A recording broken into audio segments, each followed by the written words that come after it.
Laquelle de ces lignes est la plus grande? Celle-ci ou celle-ci? Je te laisse réfléchir. Eh bien en fait, aucune des deux. Les deux font la même taille. Si on regarde, là je prends à peu près la longueur de la ligne avec mon crayon. Vous voyez là à peu près la longueur. Hop, on va faire ça là. Hop là.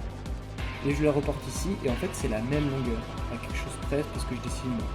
C'est la même longueur. Pourquoi? Eh bien en fait, c'est parce que il y a les flèches ici.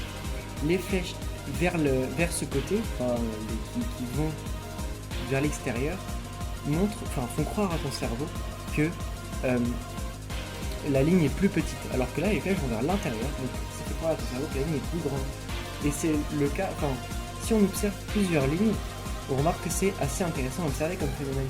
Par exemple, si le rebord il est plat, et ben ça va nous donner une bonne idée de la longueur. Là on voit pas très bien, je suis désolé. Si la flèche elle est vraiment proche, bah, la sensation de la longueur sera encore plus petite.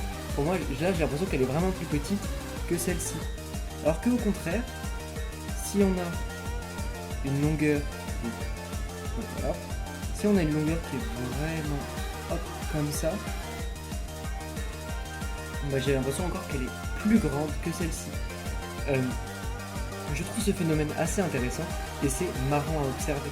Et bien sûr, ça c'est un sujet qui est très mathématique, physique. Pourquoi? Parce que déjà c'est exprimable avec une formule. Je la connais pas, mais je sais que s'il y a une formule pour l'expliquer. Et ensuite, eh ben, c'est des choses, il faut montrer qu'il ne faut pas se faire avoir. Parce que le cerveau humain perçoit les choses d'une certaine manière, mais c'est pas toujours réaliste ou c'est pas toujours la réalité. Donc, faites attention à ce que vous regardez. Et puis si tu t'es fait avoir, n'hésite pas à t'abonner.